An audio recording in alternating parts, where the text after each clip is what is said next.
En el principio era el Verbo, y el Verbo era con Dios, y el Verbo era Dios. Este era en el principio con Dios. Todas las cosas por Él fueron hechas, y sin Él nada de lo que ha sido hecho fue hecho. En Él estaba la vida, y la vida era la luz de los hombres. La luz en las tinieblas resplandece, y las tinieblas no prevalecieron contra ella. Hubo un hombre enviado de Dios, el cual se llamaba Juan. Este vino por testimonio, para que diese testimonio de la luz, a fin de que todos creyesen por él. No era él la luz, sino para que diese testimonio de la luz. Aquella luz verdadera que alumbra a todo hombre venía a este mundo. En el mundo estaba, y el mundo por él fue hecho, pero el mundo no le conoció. A lo suyo vino, y los suyos no le recibieron. Mas a todos los que le recibieron, a los que creen en su nombre, les dio potestad de ser hechos hijos de Dios, los cuales no son engendrados de sangre, ni de voluntad de carne, ni de voluntad de varón, sino de Dios. Y aquel Verbo fue hecho carne, y habitó entre nosotros, y vimos su gloria, gloria como del unigénito del Padre, lleno de gracia y de verdad. Juan dio testimonio de él y clamó diciendo: este es de quien yo decía, el que viene después de mí es antes de mí, porque era primero que yo. Porque de su plenitud tomamos todos, y gracia sobre gracia. Pues la ley por medio de Moisés fue dada, pero la gracia y la verdad vinieron por medio de Jesucristo. A Dios nadie le dio jamás. El unigénito Hijo, que está en el seno del Padre, Él le ha dado a conocer. Bueno, bienvenida.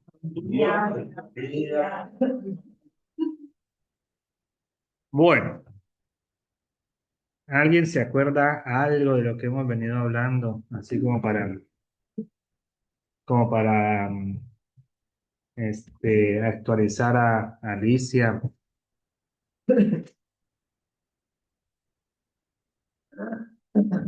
No le voy a preguntar a Alicia si vio los videos o no, para no hacerla quedar mal. Entonces, vamos a decir que, em, que le podemos hacer una, ¿qué? Una actualización nosotros.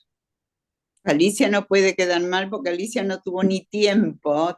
Tenía la casa llena de gente, así que no voy a quedar mal nunca porque mi día tiene 24 horas también.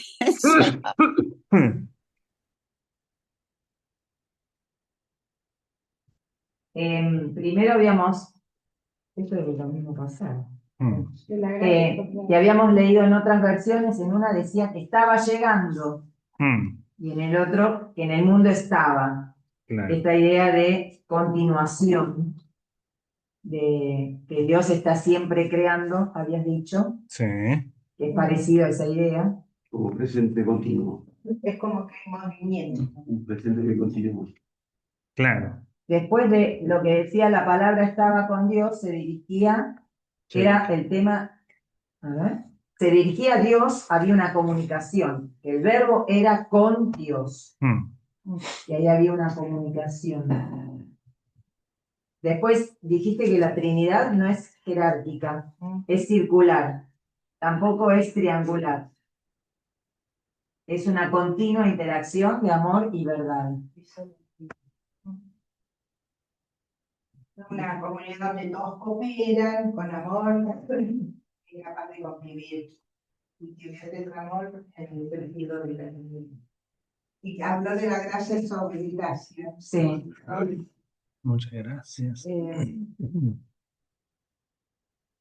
Que se mencionan en el 1.14 y en el 1.17 gracia y verdad, y en el 1.16 gracia sobre gracia.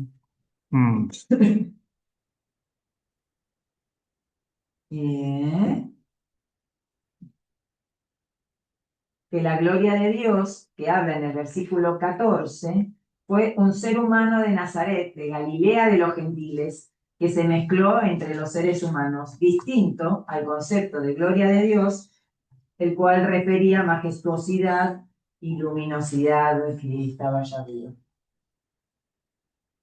Yo puse, baja el concepto majestuoso de unos tazos, no puse literal. Después dijiste que el evangelio era una palabra subversiva, que Marcos la utiliza de ese modo, que es un buen anuncio, una buena noticia, que se usaba muchas veces al nacer un bebé en el imperio, o cuando se ganaba una batalla, o cuando uno del imperio se casaba. Pero todo esto cuando ocurría algo así importante en el imperio romano. En cambio acá es una palabra subversiva en ese sentido. Es una palabra política, estaba vinculada al César. Como se proclamaba en ese entonces, es el Evangelio. Eran documentos, noticias que ocurrían en ese entonces y... Ay, ¿cuándo fue que también vieron la película? Después dijiste que habla del unigénito de Dios, porque significa que Dios no tiene otro hijo, o sea que el César no es hijo de Dios como él se proclamaba. Claro, En también. Juan hay un único hijo, Mm. no es el César. Claro, muchas palabras del Evangelio que son tremendamente anti-imperiales de ese momento, ¿no? O sea, primero palabra evangelio, ¿no? La palabra el Señor era el César. Buenos días, Aurora. Buenos días, ¿cómo están? Muy bien, Aurora. es lindo tenerte por acá. Gracias, gracias. Difícil acceso, pero gracias a Dios, ya lo logré. Muy bien, muy Muy bien. bien. Decíamos entonces que evangelio era una palabra anti-imperial. En la palabra el Señor, atribuida a Jesús, también es antiimperial, porque el Señor era el César. Y ahora este Galileo. Claro, claro, aparte de un Galileo, imagínate. Viene Sí, como un don nadie, digamos. exactamente. No sé, no venía ni siquiera de Jerusalén. Claro, le viene a sacar el Claro, nombre de él, Señor. claro, exactamente. Hijo de Dios, atribuido a Jesús, también es una palabra antiimperial, porque el Hijo de Dios era el César, también.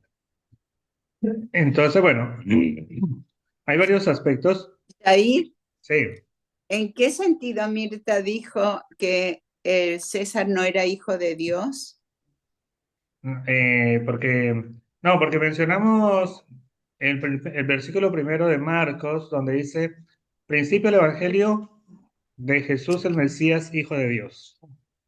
Entonces dijimos que al escribirse ya el primer Evangelio, su primera frase es completamente antiimperial. Es decir, el punto de partida, el punto de partida de la escritura de los Evangelios es en contra del imperio.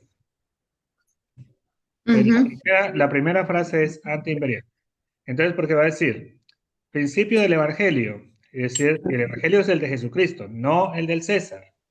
Ujú. Ah, ok. Hijo de Dios es Jesucristo, no el César. ¿Sí? El Señor es Jesucristo, no el César. ¿Sí? O sea, el Evangelio parte del no reconocimiento a la autoridad del César. Por eso es subversivo. Claro, Es exactamente. considerado, digamos. Sí. Cuando el Evangelio de Juan, que es el último, va a hablar del unigénito. Es decir, no hay otro. Ujú. No hay ningún otro. Ujú. ¿Ah? Entonces ahí también el Evangelio de Juan también apunta, que todos los evangelios van en contra del imperio. Ok. El Evangelio de Juan, recordamos que el Evangelio de Juan hace parte de lo que llamamos la literatura joánica, a la cual también pertenece el Apocalipsis. Y el Apocalipsis es tremendamente antiimperial, ¿no? Porque en el Apocalipsis las bestias son el César. la bestia, Roma, o sea, a la bestia se le dice a varias cosas, ¿no? Al César como tal, a Roma. El 666 es Nerón César, por ejemplo. Entonces, toda la literatura de Juan, incluido el Evangelio de Juan, son antiimperiales. Y los nuevos, y los evangelios, y Pablo también, ¿no? La carta esa de Filipenses, cuando dice el capítulo 2 de Filipenses, donde dice que todos se arrodillen, pero ante el Señor Jesús, no ante el César. ¿Eh? Son cosas que son muy, digamos, fuertes.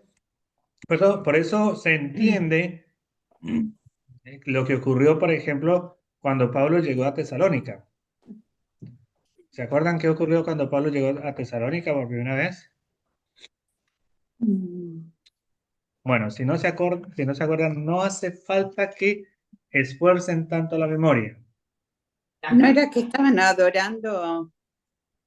Podemos ir a Hechos, capítulo, a ver, 17, me parece. Sí, 17.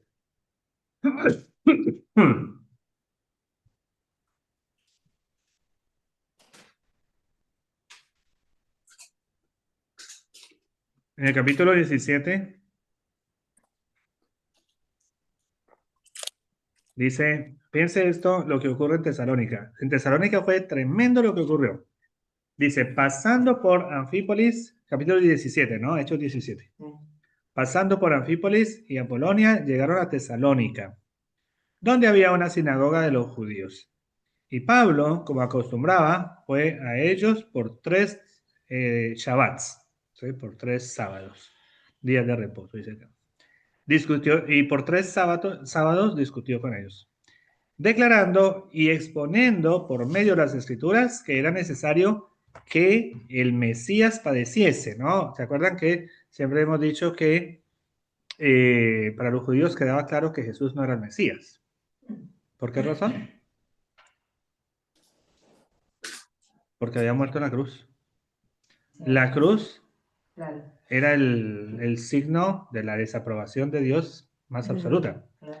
Decía el texto en Deuteronomio, maldito por Dios el que sea colgado en un madero. Entonces, claramente no es el Mesías. Claro. O sea, en cambio Pablo, acá dice, versículo 3 dice que iba por las sinagogas exponiendo, declarando y exponiendo por medio de las escrituras que era necesario que el Mesías padeciese, ¿ve? Y que resucitase de los muertos. Es decir, él está diciendo, está de alguna forma, Reivindicando esa claro, muerte en la cruz. claro, y está resignificando, dándole una vuelta de tuerca, como dicen, al texto de Deuteronomio, ¿no? Dice, y que resucitase de los muertos, y que Jesús, a quien yo os anuncio, decía, es el Mesías, ¿no? O sea, que es el Cristo, pero es el Mesías para ellos. Y entonces dice, pero ¿cómo? O sea, no puedes hablar de Mesías si está el Imperio Romano, ¿no? O sea, pues Mesías, ¿quién es el Mesías? El que venía a liberarlos. liberarlos. Exactamente. No, no. El Mesías era un liberador político de Israel. El Mesías venía a liberarlos, o sea, según la creencia de ellos, Del Imperio Romano. de la política, exactamente, de una política extranjera. O sea, no era el que venía a salvar almas, así. El Mesías venía a luchar contra el imperio y a salvar a Israel del imperio. O sea, a eso venía el Mesías. Y resulta que acá Pablo llega a sinagoga y dice que Jesús había sido el Mesías. Claro. Y dice que algunos de los creyentes, algunos de ellos creyeron y se juntaron con Pablo y con Silas. Y los griegos piadosos, ¿se acuerdan quién eran los griegos piadosos? Mm. Los griegos piadosos eran los que iban a la sinagoga, cumplían todos los ritos, creían en Dios monoteísticamente, pero no se circuncidaban. Y entonces los dejaban en las sillas de atrás, Como ¿sí? de segunda categoría, De digamos. tercera. Porque estaban los doctores de la ley, Ah, luego estaba el pueblo común y corriente, y y después después los griegos que venían contribuían con sus diezmos, sus ofrendas, todo. Eso sí. pero si no, como no se circuncidaban, ¿Ah? Eso en los judíos. En la sinagoga. Hmm. A eso le llamaban los piadosos. Está el caso de Cornelio. Cornelio era uno de los piadosos. Bueno, entonces acá dice, se juntaron con Pablo, bueno, sí, y de los griegos piadosos, gran número, y mujeres nobles, no pocas. Entonces, bueno, esos eran de los que creían, ¿no? Entonces, los judíos que no creían, teniendo celos, tomaron consigo a algunos ociosos, hombres malos, y juntando una turba, alborotaron la ciudad y asaltando la casa de Jasón. No sé, yo diría Jason, pero no, es Jasón. No es Jason. Procuraban sacarlos al pueblo. Pero este Jasón era ahí de la sinagoga, o sea, de donde se estaba hospedando Pablo. ah, Pero no hallándolos, trajeron a Jasón y a algunos hermanos ante las autoridades de la ciudad gritando. Fíjense qué decían, qué gritaba la gente. Estos que trastornan el mundo entero han venido acá, a los cuales Jasón ha recibido, y todos estos, ¿qué ocurre? claro, van en contra de los decretos del César. Exactamente, están contra el César, son anti-César. Claro. ¿Por qué son anti-César? Porque dicen que hay otro rey, y es Jesús, y resulta que no puede haber otro rey. Claro. O sea, en Tesalónica ocurrió el gran alboroto porque los delataron por antiimperialismo, diríamos palabras actuales. Ujú. O sea, en Tesalónica, la gran acusación alborotaron la ciudad y toda la cosa, dice, están diciendo que hay otro rey. ¿Eh? Entonces, es lo que vemos que el Evangelio ya en aquellas épocas era profundamente anti eh, institución imperial romana. Pero ¿Sí? los encarcelaron inclusive, porque en el 9 dice, pero obtenida fianza de Jasón y de los demás los soltaron, o sea Claro, que los habían pero que sí, aprehendido. pero que sí, claro. Pero claro, el caso es que a Jasón dice que no los encontraron porque se ve que Pablo salieron huyendo, ¿ves? Ah, Porque dice, porque, ¿por qué huye Pablo? Pues la acusación no era menor. claro. Entonces dice que, fíjense, ¿qué dice en el 10? Dice, versículo 10, inmediatamente, ¿ves esa fuerza, esa palabra? Los hermanos enviaron de noche a Pablo y Silas hasta Berea. O sea, los sacaron en la oscuridad Claro, en el para, baúl del auto. sí, claro, para preservar la vida. O sea, lo que pasó en Tesalónica fue gravísimo. ¿Sí? Porque ahí ¿cómo se dice? Los sacaron a la luz a Los Pablo. buchonearon. Los buchonearon. Exactamente. Ahí los buchonearon. Y, claro, y lo que ocurrió fue eso. Dijeron, mira, están predicando que otro rey. Está prohibido. Están haciendo algo prohibido. No se puede hablar de otro rey que no sea el César. De hecho, por eso lo habían crucificado a Jesús. Bueno, claro. Vamos a pedir para Claro. O sea, a ver, justamente la crucifixión no fue por nuestros pecados en ese momento. La crucifixión fue Porque, querer Una actividad, sí. claro, porque fue, asimilar o superar al César. claro, era un peligro. Claro. Un peligro. O sea, para el imperio, Jesús era un peligro y había que eliminarlo. ¿Viste? Por ahí, Y por quieren ahí. eliminar cómo se llaman los cabos sueltos, ¿viste? Claro, Estos, claro, estos también siguen con la misma perorata, ¿cómo puede ser? claro, exactamente. Exactamente. Entonces, a Jesús no lo matan porque sí. No lo matan para prevenir, no lo matan porque realmente lo encuentran peligroso. ¿Sí? Lo encuentran peligroso. Eh, muy peligroso. Y que el imperio lo encuentre, o sea, que el imperio lo mate, es porque el imperio lo consideró peligroso. Y mucho más, estando inclusive en una región que no era provincia romana. ¿Sí? Aún allá el imperio llega y dice, este tipo, perdón la expresión, es peligroso. Y lo matan. ¿Eh? Entonces por ahí uno a veces no llega a dimensionar, quizás por una lectura cristológica de la muerte de Jesús, no llega a dimensionar la magnitud de la muerte de Jesús, del Jesús histórico. ¿Sí? Pero claro, como siempre hemos dicho, murió por nuestros pecados. Entonces, al decir eso, únicamente se nos olvida o evitamos o no decimos la otra parte de la muerte de Jesús, ¿no? Que la muerte de Jesús ocurrió en la historia eh, porque el imperio lo consideró un peligro. ¿No? El imperio lo consideró un peligro y lo mató. Bueno, entonces sigamos. Volviendo acá.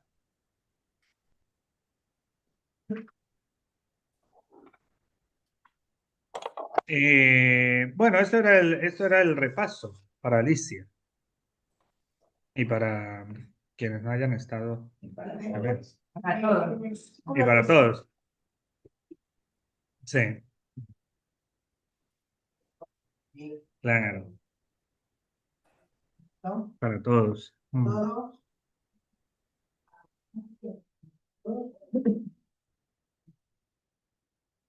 No hay ya un nombre especial, no hay un pueblo especial elegido solamente ahí, sino que a todos. Claro. Bien. O sea que exactamente, no es un pueblo elegido, como los judíos pensaban, o decían, o por lo menos insinuaban, eh, que eran el pueblo elegido, Jerusalén con su centro del mundo, etcétera, de donde reinaría, de donde saldría la Torá, ¿no? Acordamos a Miqueas y a Isaías que hablan de Jerusalén como el ombligo del mundo en realidad, ¿no? O sea que de ahí saldría la Torá y ahí estaría ahí se establecería Dios y Dios establecería a su rey ahí para gobernar el mundo. Bueno, eso era lo que se entendía y lo que se creía, ¿no? Y, y lo tenían bien creído, que así iba a ser. Perdón, ¿quién sabía la Torá de la Torá? Sí, Torah no en el sentido del Pentateuco, sino Torah en el sentido de palabra de Dios. Ahí en la Biblia habla de Torah de diferentes maneras. Torah no es solamente los 5 libros de Moisés, sino que Torah también es todo el Antiguo Testamento y Torah también es todo lo que sea palabra de Dios. ¿Sí? Así como uno diría evangelio, evangelios son los 4 evangelios, pero evangelio también es todo el Nuevo Testamento y evangelio es todo lo que Dios habla, ¿no? O sea, por eso decimos, los judíos van a decir, todo está en la Torá. No hace falta que esté en el Pentateuco, sino que en algún momento de la palabra de Dios, ahí está. Bueno, nosotros diríamos, todo está en el evangelio. Porque no hay nada que no podamos analizar y que el Evangelio no alumbre ahí también. Por ejemplo, podríamos hablar hoy, supongamos, de inteligencia artificial a la luz de los evangelios.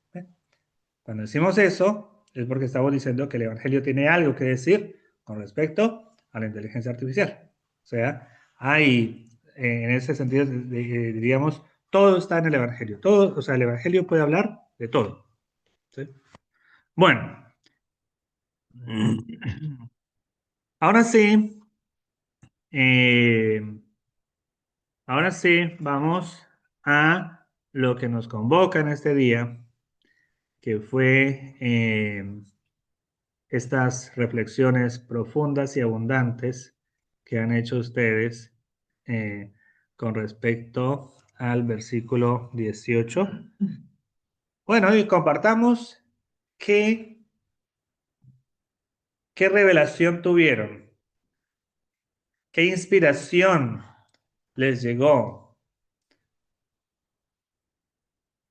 Yo tuve de dos cosas que van a ser un disparate seguramente. Bueno, pero a ver, Bueno, pero a veces, yo las comento igual. dale, comentario. Prefiero hacer pública mi locura. Bueno, Respecto dice, a Dios nadie le dio jamás el unigénito hijo que está en el seno del Padre. Bueno, eso a mí me dio como imagen un embarazo.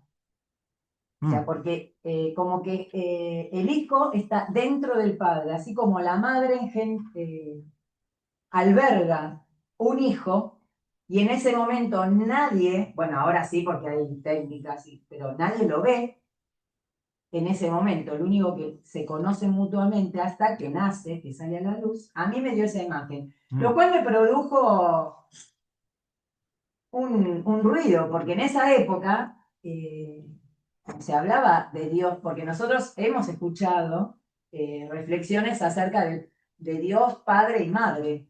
Sin embargo, en esa época no. claro, Entonces, eso a mí enseguida se me vino esa imagen, mira, pero qué bonita. me parece que no era para la época. Esa es una. Sí, Y la otra, que me quedó pensando, dice, porque Él le ha dado a conocer.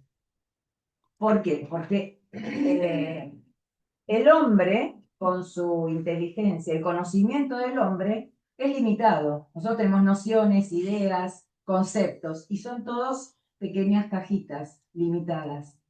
Y me pareció que decir que conocemos a Dios es limitar a Dios. Y Dios no puede ser limitado, es infinito. Entonces, por eso es el conocimiento de Dios nos lo va a dar el Hijo únicamente. claro. Bueno, esas dos cosas nada más. Bien. Un poco.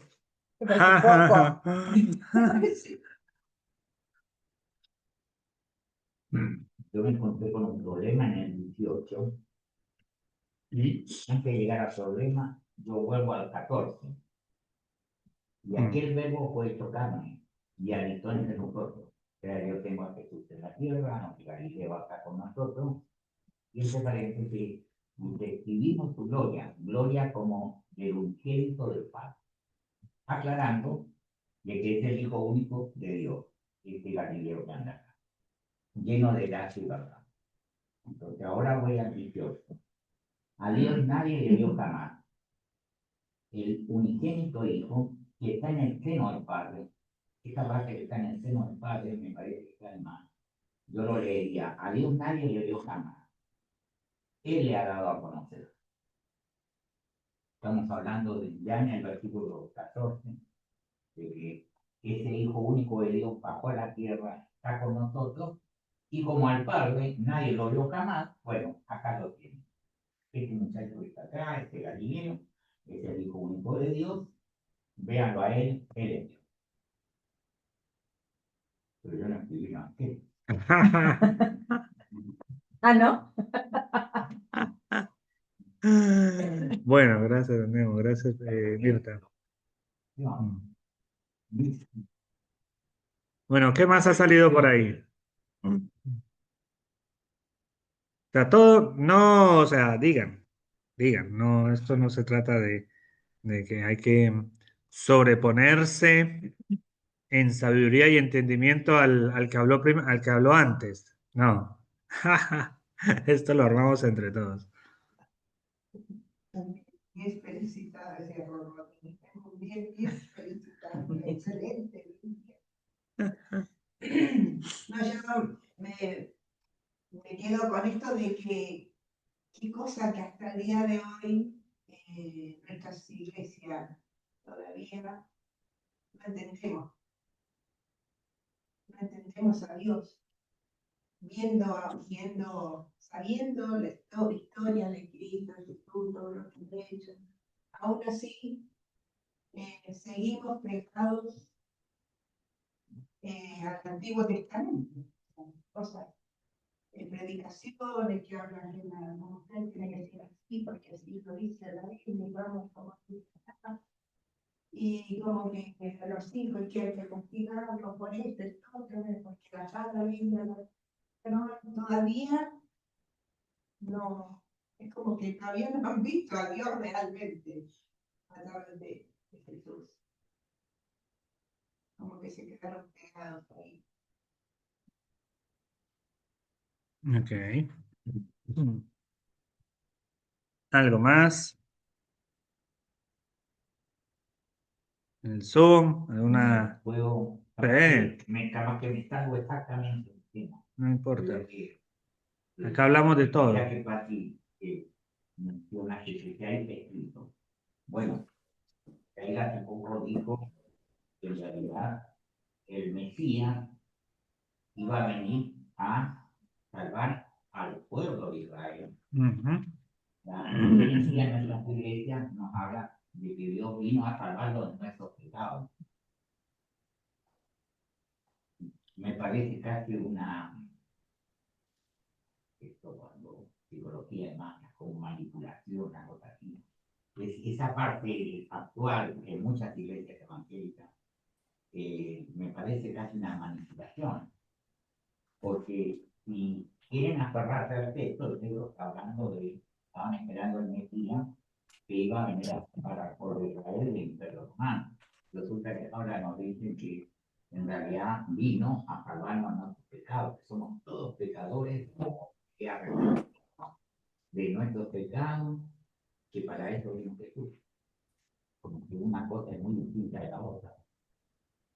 Claro, claro, relegar, eso es muy interesante porque relegar la salvación de Jesús al ámbito personal únicamente eh, deja todo lo demás en el statu quo, no se toca. ¿Sí? Y eso fue muy conveniente. Por supuesto que viene a salvar lo personal, pero no solo lo personal. ¿Sí? Eh, la salvación por eso dice, o sea, es muy interesante, otra vez, ¿no? Recordar lo que dijo, que ¿se acuerdan qué explicación dijimos cuando dijo hizo tabernáculo entre nosotros? O acampó entre nosotros. Sí. ¿Qué dijimos que significaba eso?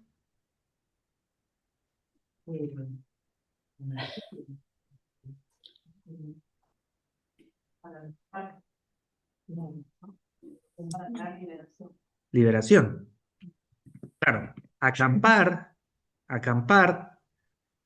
o hacer tabernáculo esa palabra evoca el tránsito del tabernáculo acompañando en el desierto al pueblo que está en busca de su liberación. Entonces, Jesús hace tabernáculo porque está acompañando al ser humano en su liberación, ¿no? Ahora, después surge otra gran pregunta, ¿no? ¿Liberarse de qué? Claro, pero ya está planteado, está liberando. Después nos queda responder, ¿de qué nos libera? Pero como todo esto está dirigido y en el momento en que el pueblo de Israel estaba sometido con el imperio romano. Claro, que entendían en ese momento por la liberación, ¿no? Claro, claro, claro. Y en la actualidad ahora creemos que nos vino a liberar de nuestros pecados. Es ahí como no se me junta la Sí. Hay que recordar y no olvidar. Es que es importante que aprendamos nuestra historia y que siempre recordemos nuestra historia no personal, sino nuestra historia religiosa, protestante. Recordar que el siglo XX, particularmente el siglo XX, se caracterizó porque en el ámbito protestante se relegó el evangelio a lo personal. Esa es una característica del siglo XX, ¿sí? Históricamente. Perdón, ahí se predica que la salvación es personal. Claro, claro, exactamente. Eso fue propio del siglo XX, no los siglos anteriores. Por esa razón, nosotros en el siglo XXI lo que escuchamos fue lo que se enseñó en el siglo XX, cuando hubo una transformación en el entendimiento, en la percepción del Evangelio, y el Evangelio se hizo individualista y se relegó a lo personal. Que en cierto sentido, que a ver, que tiene sus aspectos positivos, por supuesto, pero cuando el Evangelio es únicamente personal, ahí ya está el gran error, ¿no? Cuando ya, por ejemplo, no se puede hablar de todo lo demás, de las demás cosas que no sean personales, ¿por qué? O sea, eh, a veces dicen, no hay que mezclar, no sé, política con religión, ponele. Y dice, pero ¿cómo? La persona, el sujeto, las decisiones políticas de los sujetos son religiosas también. Las decisiones religiosas de los sujetos son políticas también. O sea, es difícil hablar de una cosa sin la otra. Y entonces, como no se puede hablar de una cosa sin la otra, entonces, para no hablar de eso y entonces mejor no hablar de nada, entonces se decidió que la práctica del evangelio fuera personal. Mutó hacia ese concepto. Mutó hacia ese concepto. Por demás, dice, así no hablamos de política. Y entonces la política puede seguir su rumbo. Y entonces el evangelio no le dice nada a la política. ¿Por qué? Se dedicó únicamente al corazón. Pero eso es algo del siglo XX. ¿Sí? Eso es algo del siglo XX. ¿Y cómo me gustaría volver a ese siglo? Me gustaría volver, bueno, pero ese A mí me pensamiento, encantaría volver a ese siglo, porque de alguna forma cuando plantamos en aquella época, tuvimos resultados con personas que se convertían de verdad.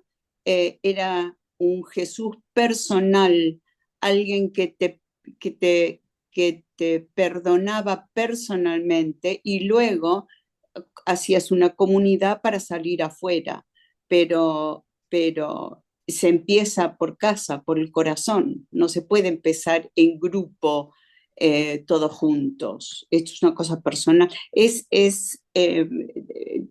Desde hace 2 días que dijiste que pensemos sobre este versículo, a mí me han dado vuelta, o sea, no me dejó tranquila todo el tiempo. Yo decía, ¿cómo desearía de que se volviera un poco también atrás a decir, poder decirle, te sentís un pecador, somos pecadores, Dios te perdona, Jesús te perdona, empieza de nuevo. Eso me encantaría. Pero estoy pasando por esta fase, después de lo que pasó ayer, es que van sucesión de criminalidades acá en Alemania diariamente que me tienen como muy alborotada, solo da ganas de llorar en realidad, porque la gente que está muriendo no tiene nada que ver. Entonces estoy como planteándome de nuevo este cristianismo tan filosófico y tan meter la política y no sé qué, a mí no me cierra, o sea, a mí tampoco a veces me sirve, pero tengo casi 80 años. Gracias, Alice.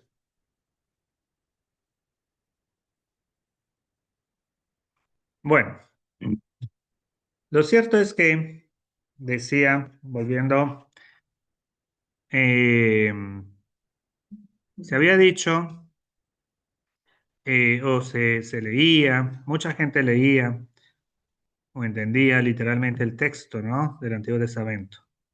El Antiguo Testamento, por ejemplo, dice que Dios se le apareció a Jacob, que Dios se le aparecía a Moisés, que hablaba con Moisés cara a cara, ¿no? Dice el texto. Hablaba con Moisés cara a cara. Algunos jueces, por ahí se le apareció el Señor o el ángel del Señor, para no decir que era Dios mismo. Entonces decían el ángel del Señor, etcétera. Y entonces acá viene el texto a decir, bueno, a Dios nadie le vio jamás. Racionalista.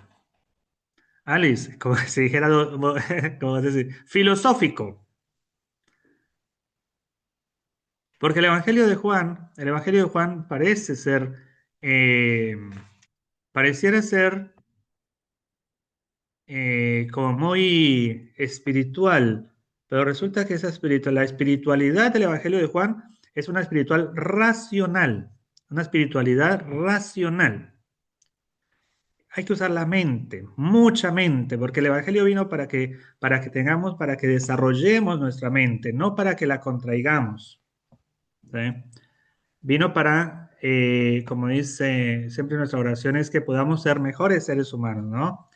Y también hemos dicho que podamos subir un escalón más y no regresarnos un escalón antes, sino subir. Aquello pasado sirvió, pero fue un escalón y podemos avanzar hacia otro escalón, ¿no? Eh, como dice el texto de Hebreos, ¿no? No quedándonos con los rudimentos ni nada de esas cosas, sino avanzando, avanzando. Eh, el texto del Evangelio de Juan viene a proponer eso. Es decir, bueno, antes se creía que, nada, Moisés, como era el que había visto a Dios cara a cara, era el que tenía la posta. ¿Sí? Era el que no se le puede contrariar a Moisés. Ese fue el que hablaba con Dios cara a cara. Y acá viene el texto del Evangelio de Juan y dice, no, no. Sí, mágicamente hablábamos con Pablo de que yo le decía, parece muy de película, eso de que Moisés subió al monte y bajó con las tablas impresas, como que, Por el dedo. claro, como que, En 3D.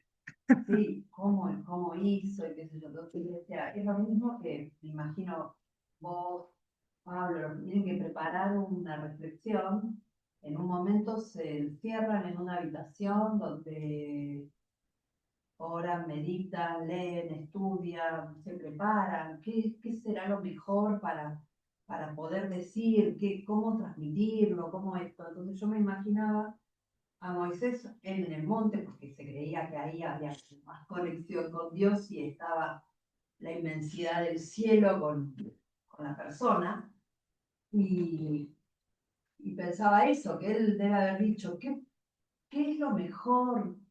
Dios, decime, me imagino, qué es lo mejor para poder ordenar el pueblo, para que se lleven bien, para que las relaciones sean buenas. Claro. Entonces, ahí él pensó cómo ordenar socialmente ese pueblo que tenía a cargo, pero eso Claro. Y esa experiencia la expresaron en imágenes. ¿Sí? Esa experiencia, digamos, la experiencia de Moisés, supongamos que Moisés existió. dijo Pablo, porque pensé que... Y sí, yo creo que... Por lo menos el Claro. relato... Claro. pero- Ponele, supongamos que existió. Entonces, claro, él va y se mete allá a la habitación, lo que hace esa cosa. Entonces, y sale todo lo que sale, ¿no? Ahora, En una época en la que hay tradiciones, no hay mucha escritura porque escriben unos poquitos, no hay, que todo es tradición oral, entonces aparecen las imágenes que va fijando todo eso. Entonces, por ejemplo, va a aparecer la imagen de Moisés en la montaña. Y es una imagen. Ahora, fíjense que nosotros cantamos una canción, Ven, sube a la montaña, y no estamos en una montaña, pero usamos la imagen. ¿Eh? Entonces, lo mismo, ellos usaban imágenes. El problema es usar las imágenes y no buscar su significado, sino relegarnos a lo literal. Y al relegarnos a lo literal, perdemos lo que quiere decir la imagen. ¿Sí? Este, Sí, una otra cosa frase, que decíamos era eso, que vos comentaste la otra vez, que hay que leer más como adultos. claro, Lo que pasa es que nos quedamos con el relato como un cuento. claro, claro, Eso también. Entonces veo detalles, cosas que quiero justificar o que cada acción fue hecha porque sí, y le busco la vueltita y todo, pero no lo leo como el mensaje global, como lo que en el fondo quieren dejar. Eso me cuesta, Pero sacarme todos los detalles. lo contradice después el Éxodo 33:20. Dice, no podrás ver mi rostro, porque no podrás ver mi es, rostro, porque no me verá hombre y dirá. ahí está, ahí está, Éxodo 33:20, el otro texto. No podrás ver mi rostro porque no me verá hombre y vivirá. Esa era la sentencia del Antiguo Testamento. Y ahora le dice Juan acá. A Dios sí se le puede ver. Está con nosotros y tiene rostro humano y rostro de Galileo. No, ni siquiera de Jerusalén, ¿eh?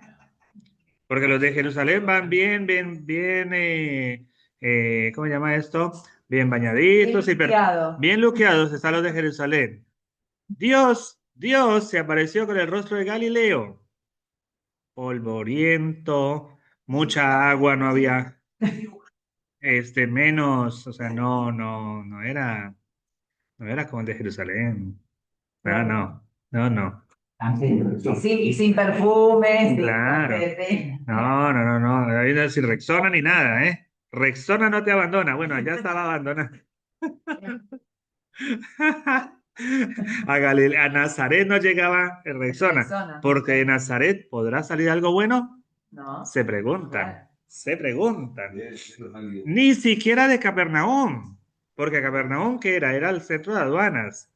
Pero tampoco fue de Capernaum, porque claro, uno dice Galilea, bueno, pero Galilea también tenía lo suyo, ¿eh? Capernaum, por lo menos. No, ni siquiera de allí, ni siquiera de allí. Se cree, mirá, no se sabe si Nazaret existía, eso lo hemos dicho en algún momento.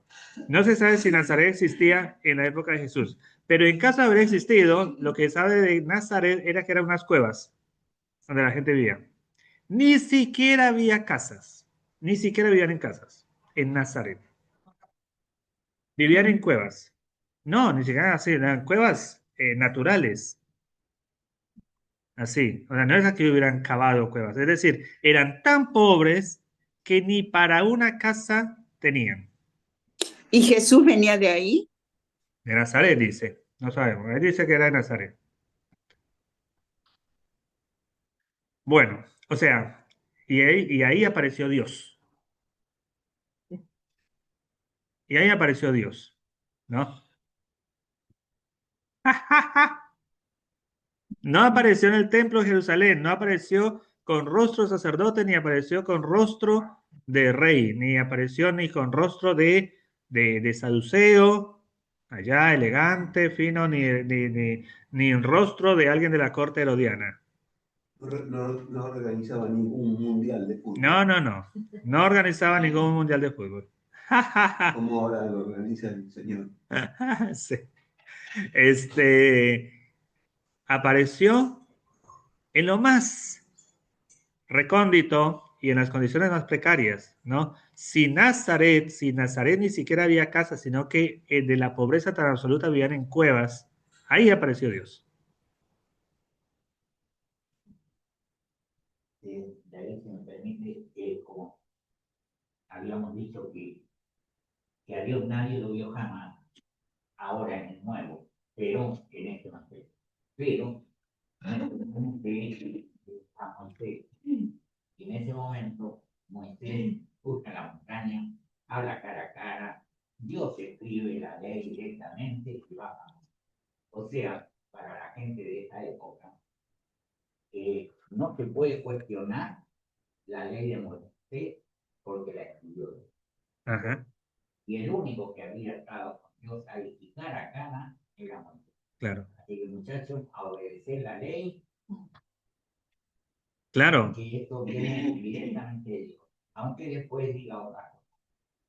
Y resulta que acá bajan a Dios con ese rostro de Galileo y que camina entre nosotros y vive con nosotros. exactamente. Y el cambio es tremendo, tremendo. Tremendísimo, sí. Este, eh, se me vino un versículo y se me fue después, que ya me vendrá otra vez. Eh, Quería acompañar la reflexión con una lectura en el capítulo eh, 14 del Evangelio de Juan.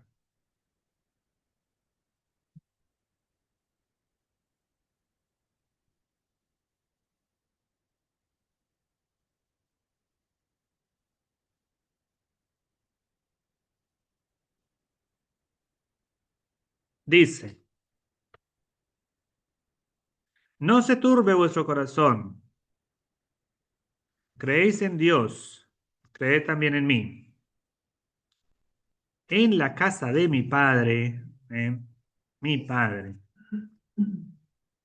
porque él es el unigénito Hijo de Dios, ¿no? Entonces puede hablar de Dios como Padre. En la casa de mi padre muchas moradas hay. Si así no fuera, yo os lo hubiera dicho. Voy pues a preparar lugar para vosotros. Y si me fuere y os prepararé el lugar, vendré otra vez y os tomaré a mí mismo para que donde yo estoy, vosotros también estéis. Y sabéis a dónde voy y sabéis el camino. Y le dijo Tomás, Señor, no, no sabemos a dónde vas. ¿Cómo pues podemos saber el camino? Y entonces Jesús le dijo, yo soy el camino y la verdad y la vida. ¿Sí? La verdad es Jesús. O sea, a mí esto me impresiona. O sea, Él es la verdad, ¿no? Él es la verdad. No la ley de Moisés. No lo demás, no otras cosas. Él es la verdad. Ni siquiera nuestras interpretaciones. Jesús es la verdad. Y la verdad es una persona. ¿Eh? La verdad no son eh, argumentos. La verdad es una persona y es la persona de Jesús. Por eso hay que mirar a Jesús. ¿Quién fue Jesús? ¿Qué dijo Jesús? ¿Qué hizo Jesús? Aunque nos incomode, pero esa es la verdad, ¿no? Jesús siempre, Jesús es nuestro amigo. Jesús nos ama, pero Jesús es desafiante siempre. Siempre es desafiante. El día que Jesús ya no nos desafíe más, seguramente habremos perdido de vista a Jesús, yo creo. Cuando ya no nos desafíe más, cuando ya no nos incomode, es porque tal vez lo habremos perdido de vista. Pero mientras lo tengamos, siempre mientras lo tengamos a la vista, es nuestro amigo, pero también nos va mostrando cosas que nos incomodan. Él es la verdad, pero la verdad en amor, no la verdad así como dice, hay que yo digo la verdad, no importa, no, no, no. Es la verdad en amor, porque se trata de la verdad que construye. Y la vida, Él es la vida. Jesús es la vida. No solamente da vida, No solamente es dador de vida, sino que Él mismo es la vida. Me encanta esa expresión, dador de vida. Pero Él mismo es la vida. Y dice, y nadie viene al Padre sino por mí. Si me conocierais, también a mi Padre conoceríais. Y desde ahora le conocéis y le habéis visto. Y entonces Felipe le dijo, Señor, muéstranos al Padre y nos basta. Y Jesús, ¿qué le dijo? Tanto tiempo hace que estoy con vosotros y no me has conocido, Felipe. El que me ha visto a mí, ha visto al Padre. El que me ha visto a mí, ha visto al Padre. ¿Qué Jesús vemos? ¿Qué Jesús veían ellos? Ese era el rostro de Dios. ¿Sí? Ese era el rostro de Dios. Ese Jesús que veían ellos, ese era el rostro de Dios. Contrario a que nadie había visto a él. Contrario a quien había visto a Dios jamás y contrario a aquello que decía que el de Éxodo, ¿cómo decía? Que dice, no podrás ver mi rostro porque no me verá hombre y vivirá. Hombre y mujer también, ¿no? Por la duda. Sí. En Éxodo 33:20. No nos vamos. Exactamente. Pero después te va a acomodar y va a morir el viejo hombre. Claro, ese sí. Y la vieja mujer también. Bueno. El que me ha visto a mí, ha visto al Padre.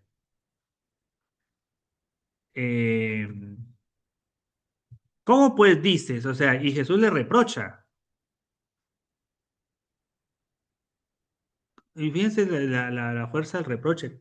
¿Cómo se te ocurre decir? O sea, ¿cómo se te ocurre así? Lo diría, ¿cómo pues dices tú? Es, ¿cómo se te ocurre decir, muéstranos al Padre?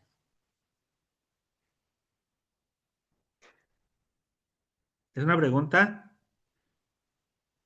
pregunta como de reproche, ¿no?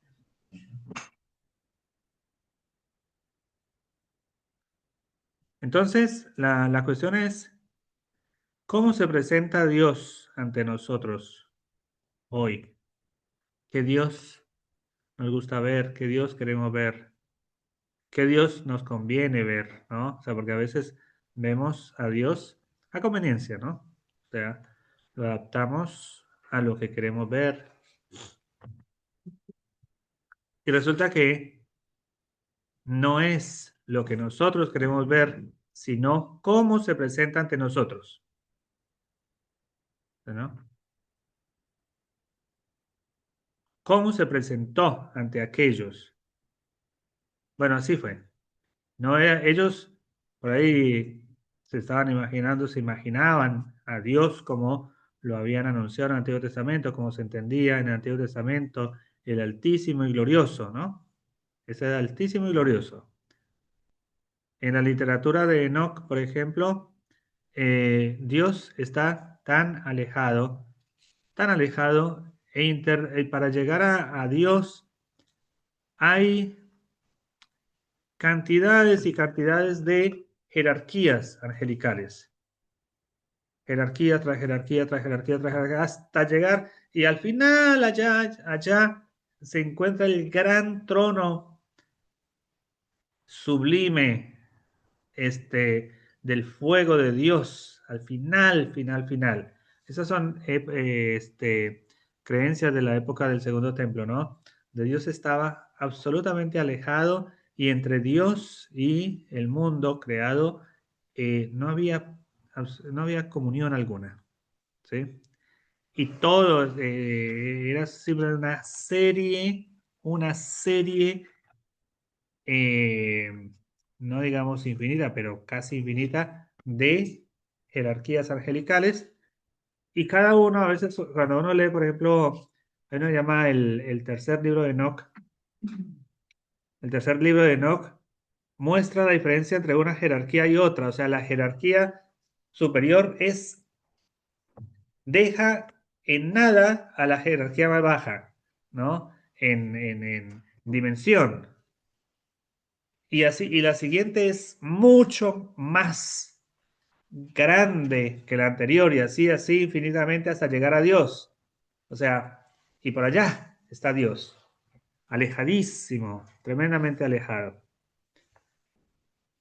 Y cuando finalmente se llega a Dios, allá que es Enoc el que hace los viajes, encuentra que Dios es fuego, ¿no? Un fuego.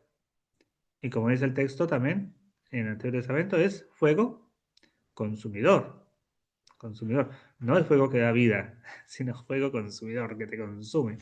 También van a decir que te purifica. Bueno, pero te purifica consumiéndote, ¿no? El Nuevo Testamento va a plantear una visión completamente diferente de Dios, que es el Dios que se presenta en las cuevas de Nazaret. Más accesible, imposible, porque un rey no es accesible necesariamente, ¿no? O sea, un rey, hay que ver, si hubiera aparecido Jesús como un rey en una corte, entonces era accesible ¿para quién? Para los de la corte. El resto del pueblo no, por ahí lo vería de vez en cuando, ¿no? Si es que salía a saludar. O sea, si hubiera venido como un rey, no era accesible a todos. Si hubiera venido como un sacerdote, quizás tampoco, porque el sacerdote tenía que ser santo, ¿viste? Entonces por ahí, mantenía también en cierto perímetro, pero tampoco se presentó así. Se hizo completamente accesible, tremendamente accesible, como alguien de Nazaret. Pensando que Nazaret no es Nazaret. O sea, pensando que Nazaret es, de Nazaret puede salir algo bueno. Eso es Nazaret. ¿Sí? En el imaginario popular, Nazaret era el lugar de donde no podía salir nada bueno. Bueno, ahí se presentó Dios. Eso es lo que nos dice el Evangelio de Juan. Ahí se presentó Dios, ¿no? Por eso hablamos del Evangelio de Juan, no como, o sea, lo hablamos de un Evangelio tremendamente espiritual, pero una espiritualidad racional, que nos ayuda, que nos invita a no alejarnos del mundo, sino a que, nada, que veamos a Dios más racionalmente. Bueno, ¿qué más se les ocurre decir?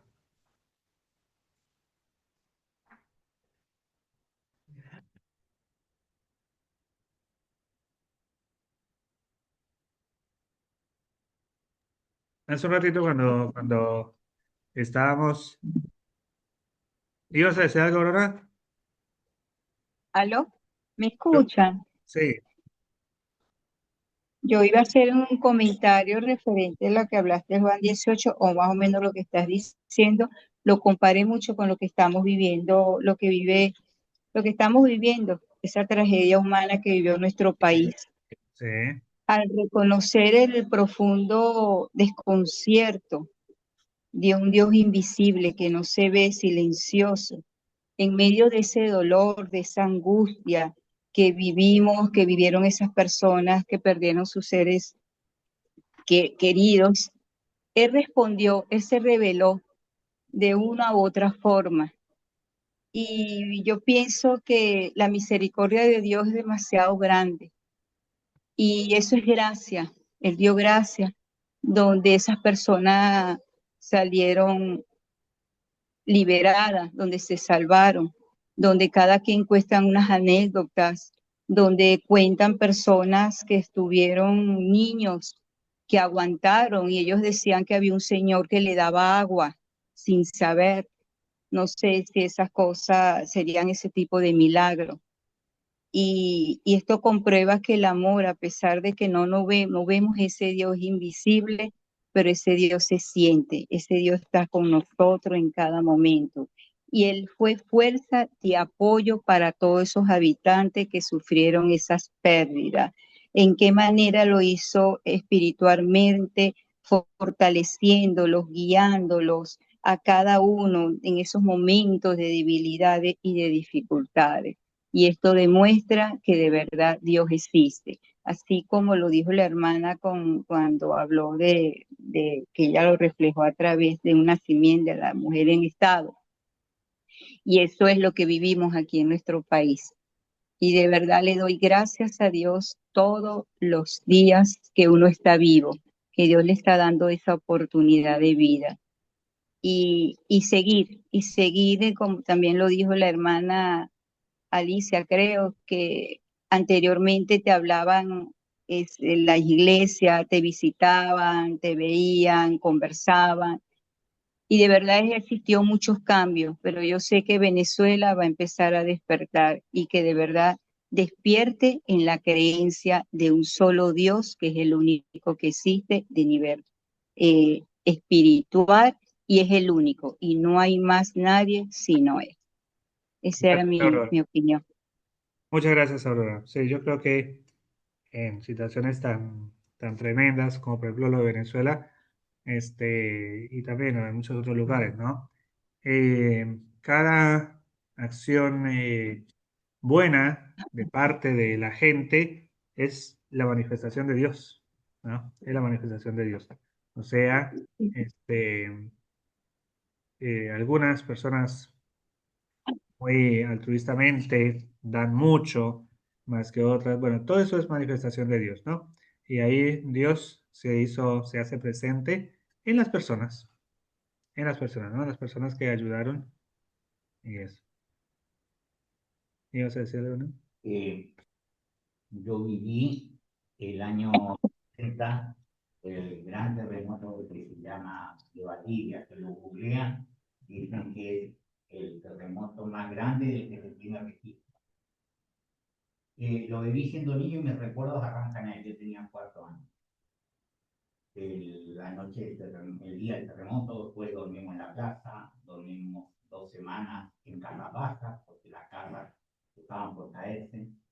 El mar se llevó varios pueblos, y lo que yo escuchaba era que era a cabo del mundo, que se terminaba el mundo, y era por nuestros pecados, porque éramos pecadores. Dios se enojó con nosotros y castigaba nuestra zona, que se hablaba por radio en ese tiempo, que había abarcado 2000 kilómetros de costa, y había destruido muchos pueblos cercanos a nosotros ahí, y también... Entonces,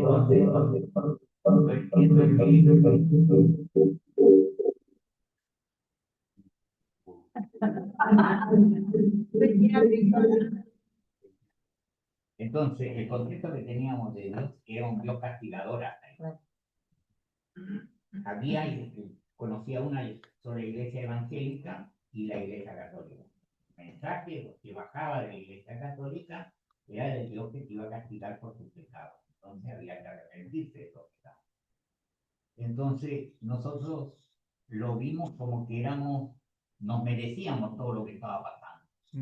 Y ahí aparece la otra parte que le atribuimos a Dios y que cambia de ahí la mentalidad. Aparecen las iglesias evangélicas en Caracas. Y tanto en la zona que en Temuco, en Chile, se considera que Temuco es la capital del evangelio. Tanto la iglesia evangélica en Temuco, hasta la Alianza Nacional, la fe la tiene en Temuco. Ahí afuera de donde vivía, en la cuadra donde vivía Alicia, Carolina. Ahí está el centro neurálgico de la alianza. Esa alianza llega ahí consecuencia del terremoto, y es como una cosa ofensiva, digo yo, al pensamiento católico del Dios castigado. Y se llenaron los pueblos por todos lados, el nuestro, de Temuco, de iglesias evangélicas, hablando de que, bueno, pero si tú te arrepientes, Dios te va a perdonar, y hay una esperanza nueva, que, contrario a que el mundo se terminaba, ahora el mundo renace en tu corazón, en vos, Dios te va a perdonar. Y llegaron las donaciones de todo el mundo, Mm. más de Norteamérica. De hecho, hay un pueblito ahí en Mehuí que se lo llevó el mar, y en la orilla del cerro, ahora se llama Mississippi, porque la comunidad de Mississippi, no sé, un estado, una ciudad, donó y construyeron casas y encontraron todo. Y los primeros años después del terremoto se poblaron, se llenó de iglesias evangélicas con donaciones que llegaban permanentemente. Entonces vimos la parte generosa de Dios, de que te trajo consuelo y además cosas, porque la gente tiene que comer hoy, se tiene que abrigar hoy. Entonces cuando a veces nos promete algún político que vamos a hacer en Irlanda en 30 años más, pero esta noche que come, no tiene que comer hasta que le da su niño. Claro, ese papel lo tuvieron las iglesias evangélicas, que todo el mundo mandaron a nuestros pueblos ahí devastados. Bueno,